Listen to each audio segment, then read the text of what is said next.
Okay, today we're going to look at pressure versus volume and how the volume of the gas can affect the pressure of the gas. So what I have here is a digital gas pressure sensor. It's connected to the computer, and we can see that it's reading the pressure of the room right now is around 100.1 kPa. We'll be able to see the graph here. I've set it initially at 10 milliliters. So we have 10 milliliters of volume currently. So we'll just go ahead and take that as a reading. Let me type in 10.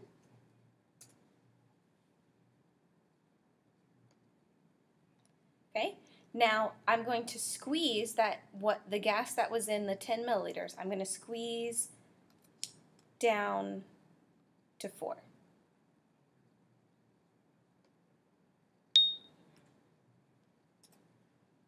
Okay, now let's do, kind of wants to hold at 8, so we'll do 8.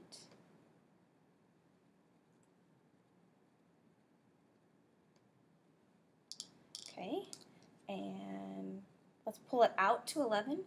So I'm keeping the same amount of gas in here, but I'm just changing the amount of space that it has to move around in. So if we move up to 14,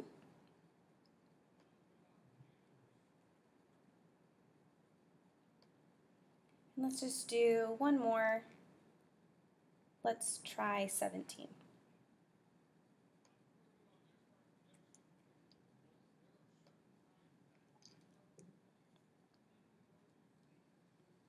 And we will release the gas pressure.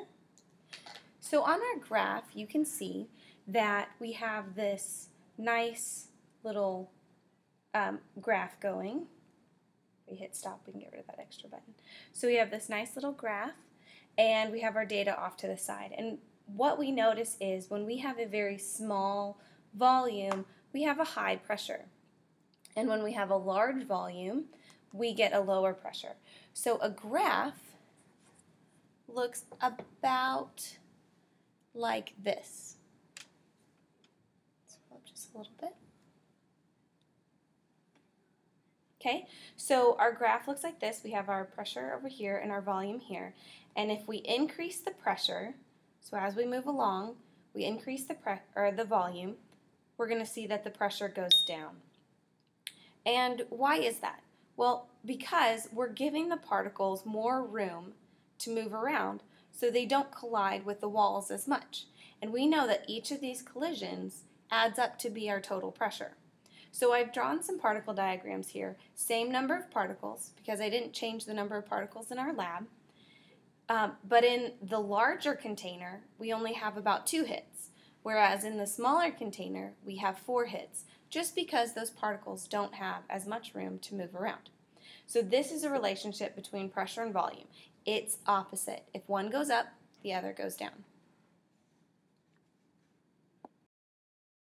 All right, now we are going to look at the pressure and how number of particles are related together.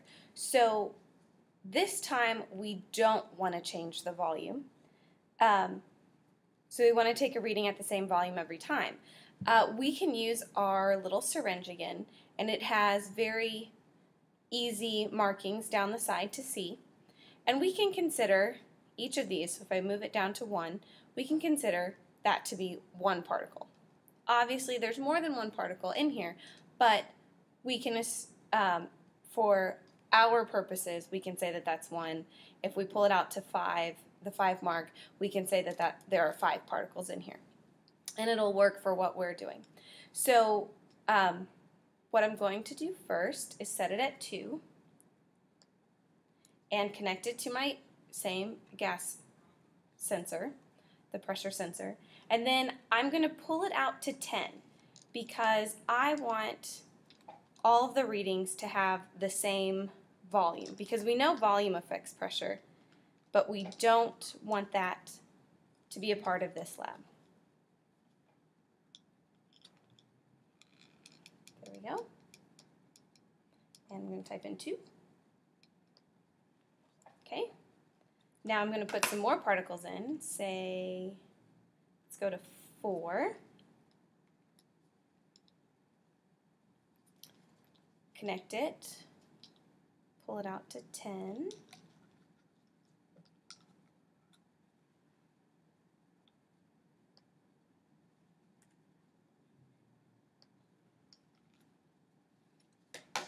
Let's try 8. Again, pulling out to 10 so that we get the right volume.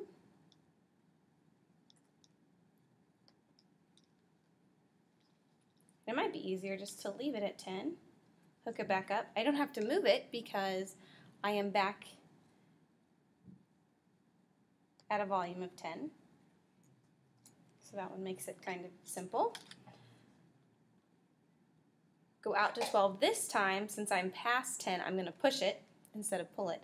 So I'm going to push it down to 10.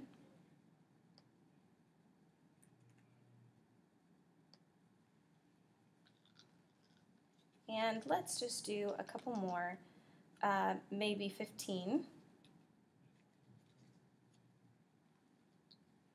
Again, pushing back down to 10 so we get the same volume.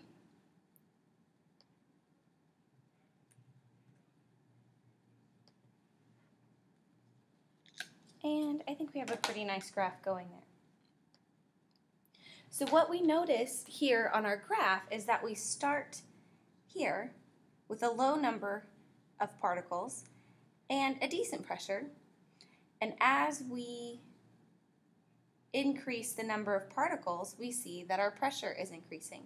So what we have is a graph similar to this, where we have pressure and number of particles, and we see this increase. And if we increase the number of particles, we see an increase in the number of pressure. Why? Well, because there are literally more particles to collide with the walls, and every collision adds to the pressure. So we see that the more particles we put in, so I had 5 to begin with, and then now I have 7. We had 2 collisions here, and now we have 4 collisions. So they just are more particles that have the ability to hit the walls at any given time.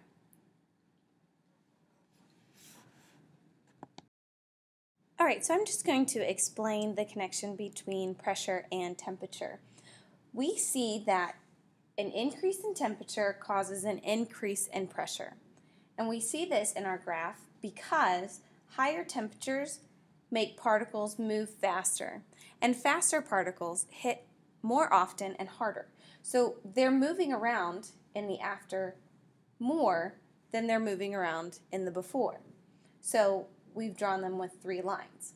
Now, since they're moving more, they're going to collide more, and those collisions are going to be harder.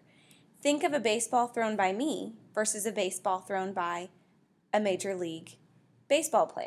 Obviously, you wouldn't want to be in the way of either, but if you had to be hit by one, probably hit by me, because it's not going to be moving as quickly, so it's going to be more like the before. Slower moving particles, slower moving baseball, versus the Major League Baseball player, faster moving particles, faster baseball. This is going to hurt more. So in pressure, we're looking not only on the collisions, but the force of those collisions. And when we increase the speed of the particles by increasing temperature, we get a harder hit. Okay, now let's look at how volume and temperature are related. These two are a little harder to see in the lab, but after we do the lab, we notice that we have a graph with an increasing slope. So as temperature increases, volume will increase. But why is this? Well, we see that we know that increasing temperature will increase the pressure because particles are moving faster and hitting harder. We just want to look at temperature and volume, so we need to get pressure back to its original place. Well, to decrease pressure, we increase volume. because we know that increasing volume gives the particles more space to move around, so they hit less often and decrease the pressure. So we've increased the container size. Here we have two drawings, and I forgot my other Ooshies.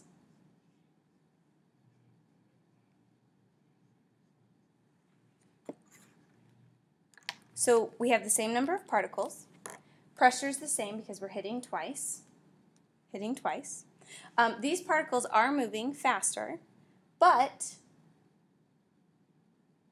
there is more space for them to move around. So even though they're hitting faster, they're not going to hit the walls as quickly. So you can think about this in terms of running around on, say, a football field. These guys get a football field size area to run around in. Yes, they're moving fast, but they have much more space than these guys, which may be the size of a basketball gym. So they're not moving as quickly. They don't need as much space. These guys are moving quicker. They need a much bigger space.